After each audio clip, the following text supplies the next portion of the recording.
मैदा वगर oven वगर मीठा में पण मित्रों आने आपणे बेक नहीं करवाना। फक्त 10 मिनिटनी अंदर एकदम क्रिस्पी बिस्किट तैयार। चालो जोई लईए कई रीते आ बिस्किट बने छे। सौथी पहला तो मित्रों आनो अवाज सांभळो।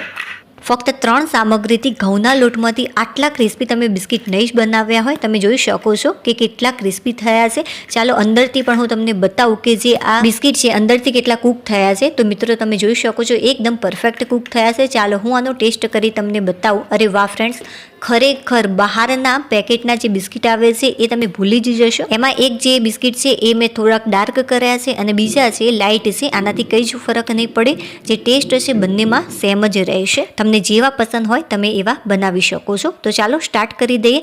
जो परफेक्ट माप साथे बनावशो तो पहली ज वारमां एकदम परफेक्ट ज तैयार थशे।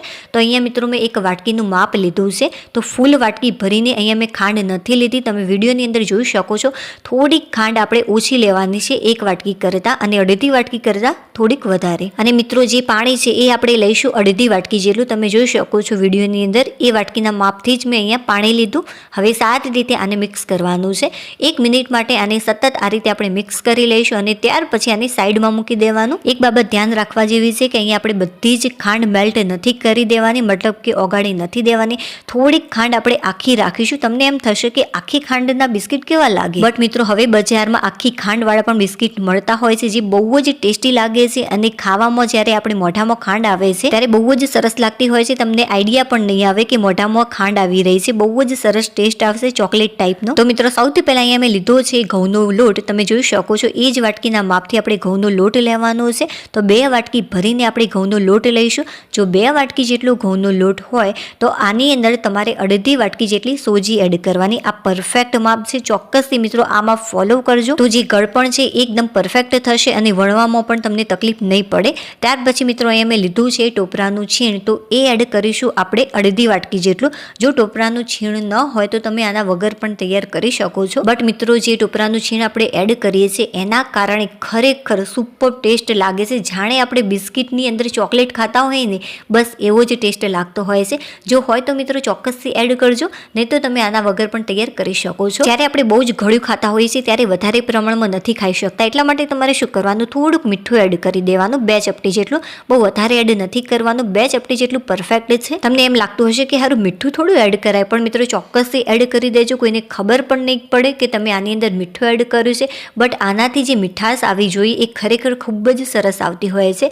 અને ત્યાર પછી મેં આને વધુ ટેસ્ટી બનાવવા માટે ઇલાયચીનો ભૂકો એડ કર્યો છે। તો 7 થી 8 જેટલા ઇલાયચીના દાણાને મેં વાટી લીધી હતી અને વાટવાથી જે આનો ટેસ્ટ છે વધારે સારો લાગતો હોય છે। જો તમારે ક્રશ કરીને લેવી હોય તો તમે તે પણ લઈ શકો છો। અને મેં સારી રીતે મિક્સ કરી લીધું। તમે જોઈ શકો છો કે જે ખાંડને આપણે બાજુમાં મૂકી હતી એ સારી એવી ઓગળી ગઈ છે। બસ આ જે ખાંડ છે એ પરફેક્ટ ઓગળી છે। હવે આપણે આને વધારે નથી ઓગાળવાની। અત્યારે જે આપણે બિસ્કિટ તૈયાર કરી રહ્યા છે એની અંદર આપણે કપના મદદથી નહીં બટ ચમચીના મદદથી તેલ એડ કરવાનું। તમે આની અંદર મિત્રો કોઈ પણ તેલ એડ કરી શકો છો, સિંગ તેલ હોય અથવા તો સનફ્લાવર હોય, જે પણ તમે યુઝ કરતા હોય એ તમે આની અંદર એડ કરી શકો છો। તેલની જગ્યાએ તમે ઘીનો પણ ઉપયોગ કરી શકો છો આની અંદર। જો તમે ઘીનો ઉપયોગ કરવાના હોય તો એને થોડુંક ગરમ કરીને એડ કરું ચમચીની મદદથી આ રીતે। તો મિત્રો અત્યારે હું 8 ચમચી જેટલું ઘી એડ કરું છું, સોરી 7 ચમચી જેટલું। જો પાછળથી મને ઓછું લાગશે તો હું ફરીથી એડ કરીશ। સૌથી પહેલા આપણે આ રીતે મિક્સ કરી લઈશું। મારા ઘરમાં તો મિત્રો જે આ બિસ્કિટ મેં બનાવ્યા બધાને ખાવાની મોજ પડી ગઈ અને બધા જ ખરેખર તારીફ કરવા લાગ્યા મારી કે ખરેખર દિશા તે બહુ જ સરસ રેસીપી બનાવી છે। બસ આવું ઘરના લોકો કહે એટલે ખરેખર મને બહુ જ ખુશી થતી હોય છે અને હું મારા વ્યુઅર્સ જોડે આ રેસીપી પહોંચાડવા માંગુ છું વધુ ને વધુ કે જેથી એ વ્યુઅર્સના પણ વખાણ થાય મારા જેમ। મિત્રો મને 2 ચમચી જેટલું તેલ ઓછું લાગ્યું એટલા માટે હું 2 ચમચી જેટલું તેલ આની અંદર ફરીથી એડ કરું છું અને ફરીથી આને સારી રીતે એકવાર મિક્સ કરી લો અને ત્યાર પછી હું તમને બતાવું કે આની અંદર તમારે કેટલું તેલ એડ કરવાનું। તો મિત્રો મેં આની અંદર ટોટલ 9 ચમચી જેટલું તેલ એડ કર્યું છે। ખરેખર ખૂબ જ સરસ એકદમ અંદરથી ક્રિસ્પી થશે એ છે આ તેલના લીધે મિત્રો। તો તેલ સારા એવા પ્રમાણમાં એડ કરીશું। ફક્ત તમે હાથ વડે થોડુંક આ રીતે પ્રેસ કરશો તો સરસ મજાની આ ટાઈપની મુઠ્ઠી બનવી જોઈએ, તો એકદમ પરફેક્ટ થશે। આ ભાખરી બનાવવા માટે જેટલું આપણે મોણ એડ કરતા હોઈએ છીએ એના કરતાં તમારે થોડુંક આની અંદર વધારે એડ કરવાનું। ત્યાર પછી મિત્રો જે આપણે ખાંડને ઓગાળી હતી એ બધી જ આની અંદર એડ કરી દઈશું। જો તમે પહેલી વાર બનાવતા હોય તો થોડી ખાંડવાળું પાણી એડ કરજો। જો વધારે પડી જશે તો તમારે ઘઉંનો લોટ થોડો એડ કરવો પડશે, બટ કંઈ વાંધો નહીં આવે। જો કદાચ વધારે પડી જાય તો તમારે ઘઉંનો લોટ અથવા તો થોડીક સોજી એડ કરી દેવી અને ગળપણ માટે થોડીક દળેલી તળેલી ખાંડ એડ કરી દેશો તો એકદમ પરફેક્ટ આ તૈયાર થઈ જશે. બટ આ જે માપ છે મિત્રો એકદમ પરફેક્ટ છે.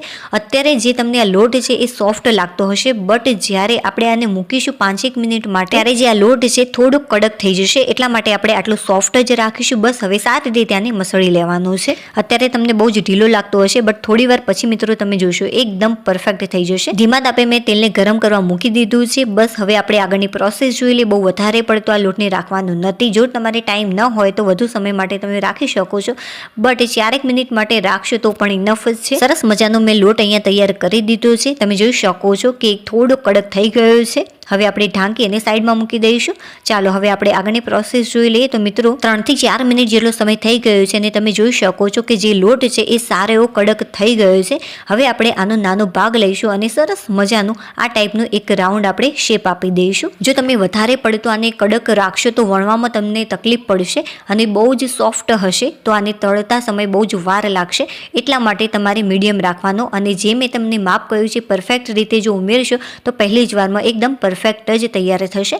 હવે આપણે એક ઓરસ્યો લઈશું અને બસ આને વણી લઈશું. તો મિત્રો આને મેં મીડિયમ સાઇઝમાં વણી લીધું છે. હવે આપણે આની સાઇઝ કેટલી રાખવાની છે એ હું તમને લાસ્ટમાં બતાવું છું. તો ચાલો હવે આપણે કોઈ પણ એક ગ્લાસ લઈશું. આ ટાઈપનો મેં નાનો ગ્લાસ લીધો છે અને સરસ મજાનો આ ટાઈપનો આપણે શેપ આપી દઈશું. જો તમને ચોરસ શેપ પસંદ હોય તો તમે એ પણ તૈયાર કરી શકો છો. હવે આપણે જે બાજુનો સાઈડનો ભાગ છે એને આપણે દૂર કરી દઈશું. તો ફ્રેન્ડ્સ તમે જોઈ શકો છો કે આની જે જાડાઈ છે આટલી પરફેક્ટ છે. આ જે બિસ્કિટ છે એ આપણે આટલા જાડા જ રાખીશું. જો અતિશય પાતળા કરી દેશો તો ખાવાની મજા નહીં આવે. એટલા માટે આપણે થોડાક જાડા રાખીશું. ત્યાર પછી આને સારી એવી ડિઝાઇન આપવા માટે એ જ ગ્લાસ વડે તમે જોઈ શકો છો વિડીયોની અંદર ગ્લાસનો જે અડધો ભાગ છે એના વડે તમારે આ રીતે થોડું પ્રેસ કરવાનું કે જેથી સરસ મજાની એક ડિઝાઇન તૈયાર થશે. તમે જોઈ શકો છો કે કેટલી સુપર્બ લાગી રહી છે આ ડિઝાઇન. જે આ ગ્લાસ છે એ આપણે અડધા સુધી જ જવા દેવાનો છે. જે આપણે બિસ્કિટ તૈયાર કર્યા છે એની અંદર જો વધારે પડતો જશે તો જે આ બિસ્કિટ છે એ ફાટી જશે. એટલા માટે તમે આ રીતે ગ્લાસ રાખીને પણ શેપ તૈયાર કરી શકો છો. તમે જોઈ શકો છો કેટલી સુપર ડિઝાઇન તૈયાર થઈ રહી છે ગ્લાસની મદદથી. ચાલો હવે સૌથી લાસ્ટ અને સૌથી ઇમ્પોર્ટન્ટ મતલબ કે ખૂબ જ મહત્વનું સ્ટેપ જોઈ લઈએ. એ છે તળવાનું. મિત્રો આટલી બધી પ્રોસેસ કર્યા પછી જો તળવામાં ખામી રહી તો જે આ બિસ્કિટ છે સારા નહીં બને. ફક્ત 2 થી 3 બાબતોનું તમે ધ્યાન આપશો તો જે આ બિસ્કિટ છે એ ખરેખર બહુ જ સરસ તૈયાર થશે. તો જે ગેસની ફ્લેમ છે એકદમ ધીમી રાખીને બહુ જ વધારે પડતું તેલ ગરમ ન થયેલું હોવું જોઈએ. થોડોક તમારે લોટનો ભાગ એડ કરવાનો. એવું લાગે કે થોડુંક તેલ ગરમ થવા લાગ્યું છે તરત જ તમારે બિસ્કિટ એડ કરી દેવા. અત્યારે મેં 8 થી 9 જેટલા બિસ્કિટ આની અંદર એડ કર્યા છે. તરત જ આપણે આને ટર્ન નથી કરવાના કે અડવાનું નથી. આ જે ગેસની ફ્લેમ છે એકદમ ધીમી જ રાખી છે. 1/2 મિનિટ જેટલો સમય થાય ત્યાર પછી આપણે આ રીતે ચમચીની મદદથી આને મિક્સ કરીશું.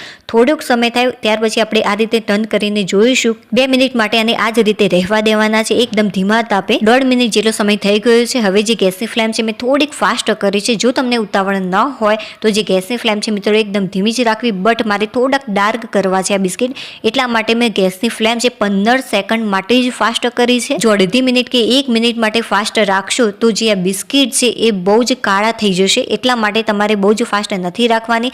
મારે થોડાક બ્રાઉન કલરના કરવા છે એટલા માટે મેં થોડીક ફાસ્ટ કરી ગેસની ફ્લેમને ફક્ત 15 સેકન્ડ માટે જ. તમે ફક્ત ધીમા તાપે પણ આને ફ્રાય કરી શકો છો. બધા જ બિસ્કિટ મેં ટર્ન કરી લીધા છે. હવે આપણે 1 થી 1.5 મિનિટ માટે આને કૂક કરીશું. તો મિત્રો તમે જોઈ શકો છો કે સરસ મજાનો આનો કલર આવી ગયો છે અને આટલો કલર પરફેક્ટ છે. આને કૂક થતાં 3 થી 4 મિનિટ જેટલો સમય લાગતો હોય છે એકદમ ધીમા તાપે. જો ગેસની ફ્લેમ ફાસ્ટ કરશો તો એ દાજી જશે અને અંદરથી ક્રિસ્પી નહીં બને. એટલા માટે તમારે ધીમા તાપે જ આને ફ્રાય કરવાના. ચાલો હવે આપણે બીજા પણ બિસ્કિટ આ જ રીતે ફ્રાય કરી દઈશું. અને હા મિત્રો, મારી આ રેસીપી તમને થોડીક પણ પસંદ આવી હોય તો પ્લીઝ વિડીયોને લાઇક કરી દેજો અને ચેનલ ઉપર નવા હોય તો ચેનલને સબસ્ક્રાઇબ ચોક્કસથી કરી દેજો કે જેથી મારા બધા જ નવા વિડીયો તમારી સાથે સૌથી પહેલાં શેર થઈ જાય. ચાલો હવે આપણે ફરીથી મળીશું એક નવી રેસીપી સાથે. ત્યાં સુધી